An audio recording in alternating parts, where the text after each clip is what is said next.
kelas D Stambuk 2022. Video ini dibuat untuk menyelesaikan tugas Project Based Learning dari mata kuliah manajemen bencana dengan mengangkat topik mitigasi kebakaran. Selamat menyaksikan.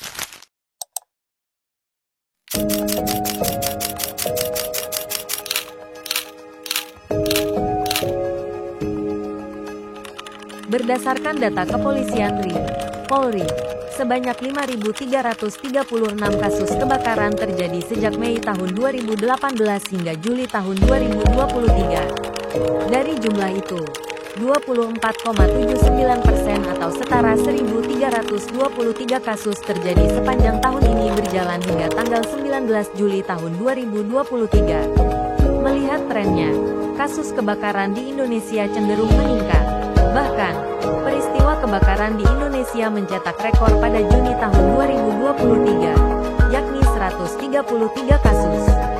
Sepanjang 2023, peristiwa kebakaran paling banyak terjadi di Jawa Tengah pada 2023, yakni 612 kasus. Polri juga mencatat 82 kasus kebakaran terjadi di Jawa Timur sepanjang tahun berjalan. Ada pula 100 kasus kebakaran yang terjadi di Bali. Kemudian, kebakaran yang terjadi di Jawa Barat dan Sumatera Utara masing-masing sebanyak 80 kasus dan 59 kasus. Menurut lokasi kejadiannya, kebakaran paling banyak melanda perumahan atau pemukiman pada 2023, yakni 926 kasus. Kemudian kebakaran yang melanda pertokoan dan perkantoran secara berurutan sebanyak 91 kasus dan 43 kasus. Berikut penjelasan materi mengenai mitigasi kebakaran. Halo adik-adik, jadi di sini kakak akan menjelaskan apa arti kebakaran. Kebakaran adalah nyala api yang tidak terkendali, tidak diinginkan dan dapat menimbulkan kerugian, baik harta benda bahkan nyawa. Kebakaran bisa terjadi karena adanya unsur-unsur sumber api yaitu adanya sumber panas, oksigen, dan bahan yang mudah terbakar. Penyebab kebakaran paling banyak adalah dari listrik, penggunaan kekuatan yang bertumpuk, penggantian sekret secara sembarangan, pencurian listrik, sambungan kabel yang tidak baik atau stop kontak yang kotor, hubungan pendek atau korsleting, dan overload.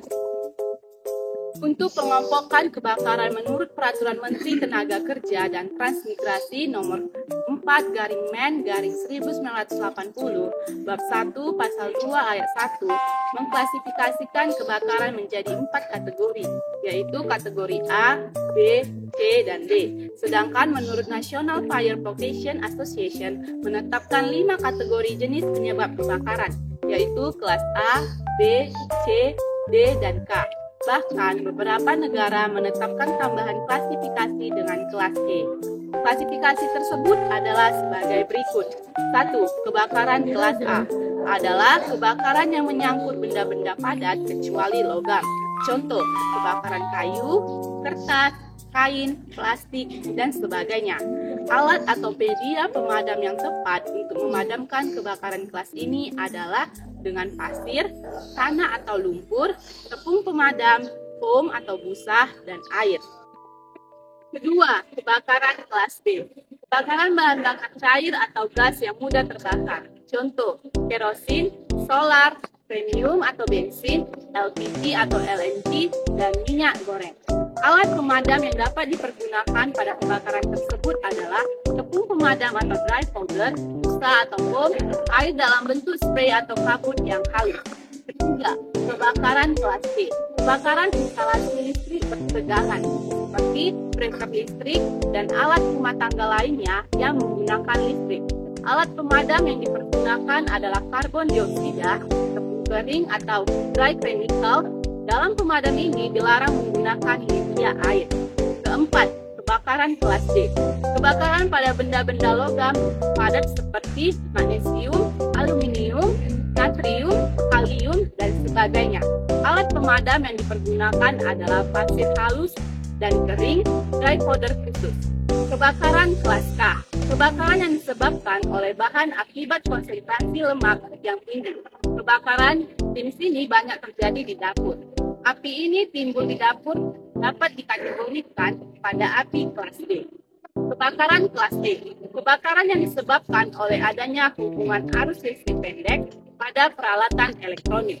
Alat pemadam yang bisa digunakan untuk memadamkan kebakaran jenis ini adalah juga menggunakan tepung kimia kering atau dry powder, akan tetapi memiliki risiko kerusakan pada peralatan elektronik. Karena dry powder mempunyai sifat lengket, lebih cocok menggunakan pemadam api berbahan clean agent. Untuk langkah-langkah pencegahan yang perlu diantisipasi guna mencegah terjadinya bencana kebakaran sebagai berikut. Yang pertama, pastikan bahwa instalasi listrik aman. Yang kedua, hindari pembebanan yang berlebihan pada satu stop kontak yang akan menyebabkan kabel panas dan akan bisa memicu kebakaran pada satu titik sumber listrik. Yang ketiga, apabila ada kabel listrik yang terkelupas atau terbuka, harus segera dibuang atau disingkirkan, karena bisa menyebabkan kebakaran. Yang keempat, pastikan jalur penyelamatan jelas dan mudah terlihat. Yang kelima, diharapkan setiap jalur ruangan memiliki peralatan pemadam kebakaran seperti kapar, selang pemadam, dan lain-lain, dan ditempatkan di tempat yang mudah diketahui. Dan yang terakhir, menentukan titik kumpul atau assemble point di lapangan atau tempat terbuka. Cara penanggulangan untuk bencana kebakaran yaitu yang pertama, sediakan alat pemadam kebakaran. Apabila Anda bisa membelinya, siapkanlah selimut pemadam atau fire blanket di setiap ruangan. Yang kedua, sebagai pengganti fire blanket, sediakan karung goni atau karung beras yang terbuat dari serat Manila hennep. Basahi karung goni sebelum dipakai untuk memadamkan api. Yang ketiga, panggil pemadam kebakaran. Apabila masih sempat, pasang nomor penting dekat telepon atau program telepon. Ingat bahwa mereka tidak akan datang dalam waktu singkat. Kemungkinan api sudah berkobar lebih besar. Penanggulangan kebakaran adalah upaya dilakukan dalam rangka memadamkan kebakaran. Prinsip-prinsip dalam penanggulangan bencana kebakaran antara lain, yang pertama, kepadatan tepat, yang kedua, prioritas, yang ketiga, koordinasi dan keterpaduan, yang keempat, berdaya guna dan berhasil guna, yang kelima, kemitraan, yang keenam, pemberdayaan, dan yang ketujuh, non-diskriminatif. Upaya penyelamatan diri yang dapat dilakukan apabila masyarakat, siswa, mahasiswa, karyawan, kantor yang sudah melakukan pengenalan dan pengecekan bangunan atau gedung dengan seksama, maka yang pertama, buat rencana penyelamatan diri bersama dengan menentukan sedikitnya 2 jalur. Yang kedua, keluar dari setiap ruangan, ini bisa melalui pintu ataupun jendela. Buatlah zona penyelamatan diri di kantor bersama seluruh karyawan. Yang ketiga, persiapkan lampu senter di tempat yang dapat dijangkau. Yang keempat, saat kebakaran, sebenarnya asap yang membuat orang menjadi panik dan tidak dapat bernapas dengan leluasa. Merangkaklah atau menunduk di bawah, tutup mulut dan hidung dengan kain yang dibasahi. Yang kelima, keluarlah dari pintu atau jendela yang terdekat menuju ke tempat yang aman.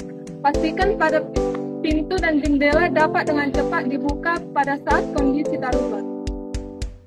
Kira-kira yang terkait untuk penanggulangan bencana kebakaran ialah yang pertama, pegawai yang bersangkutan, kedua satpam, ketiga petugas yang menangani kebakaran, yang keempat pemadam kebakaran, yang kelima kabit, dan yang keenam kepala dinas. Manajemen penanggulangan kebakaran atau fire safety management adalah segala upaya dalam memobilisasi personil, pemanfaatan biaya, penggunaan bahan dan peralatan dan metode termasuk informasi untuk pencegahan dan penanggulangan terhadap kebakaran dan bahaya terkait lainnya yang sewaktu-waktu terjadi pada bangunan atau unit industri. Fire Safety Management atau FSM dilakukan untuk yang pertama menjamin aspek keselamatan terhadap kebakaran melalui kesiagaan SDM, sistem dan peralatan yang ada. Yang kedua, mewujudkan kepedulian dan tanggung jawab manajemen terhadap antisipasi bahaya kebakaran dan keadaan darurat lainnya. Yang ketiga, memahami bahwa kebakaran adalah bencana yang memerlukan tindakan pencegahan dan pengendalian yang sistematis, terencana dan berkesinambungan. Yang keempat, memahami bahwa melalui pengaturan tindakan yang terencana dan sistematis tersebut, maka dampak bencana dapat diminimasi bahkan dieliminasi. Ruang lingkup Fire Safety Management atau FSM terdiri dari yang pertama, melakukan pemeriksaan dan pemeliharaan sistem dan peralatan proteksi kebakaran. Yang kedua, membentuk tim keadaan darurat yang dinamis. Yang ketiga, membina pelatihan personil. Yang keempat, menyusun Fire Emergency dan Response Plan atau FIP. Yang kelima, melaksanakan latihan kebakaran dan evakuasi. Yang keenam, melakukan audit keselamatan kebakaran secara berkala. Yang ketujuh, menyusun SOP-SOP menyangkut pelaksanaan kerja yang aman terhadap bahaya kebakaran. Yang kedelapan, menerapkan Fire Safety Housekeeping.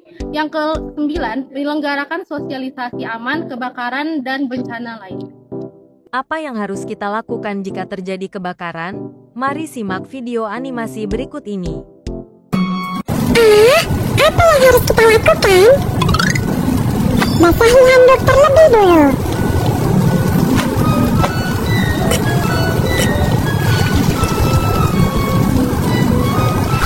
Menutupi hidung dan mulut dengan handuk basah dapat menyaring asap dari udara dan mengurangi masuknya gas beracun. Periksa terlebih dulu apakah gagang pintu panas sebelum membuka pintu. Jika terjadi kebakaran, sentuh gagang pintu dengan punggung tanganmu. Panas sekali! Pintu itu sungguh panas. Itu artinya kebakaran semakin mendekati kita. Biarkan pintu tetap tertutup. Saat terjebak api di dalam ruangan, kamu harus segera meminta bantuan dari balkon atau jendela. Jangan berteriak meminta bantuan terlalu lama. Simpan tenagamu dan tunggu tim penyelamat. Sentuh gagang pintu dengan punggung tanganmu. Jika gagang pintu panas, periksalah apakah ada asap di koridor. Jika tidak ada asap, evakuasi secepat mungkin. Saat terjadi kebakaran, kamu harus segera mencari tanda jalan keluar darurat dan mengikuti petunjuk untuk berevakuasi secepat mungkin.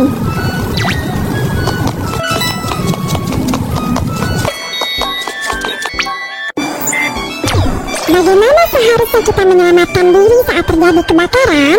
Mari kita tinjau. 1. Tutup hidung dan mulutmu dengan handuk basah. 2. Biarkan pintu tetap tertutup jika pintu sangat panas. 3. Mintalah bantuan dari balkon atau jendela.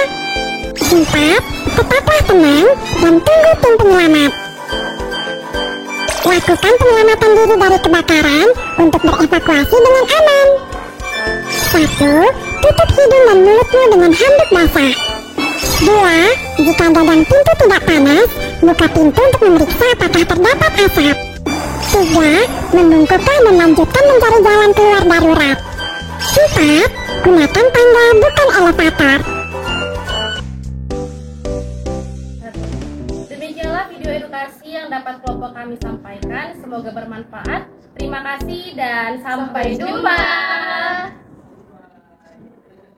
Behind the scene.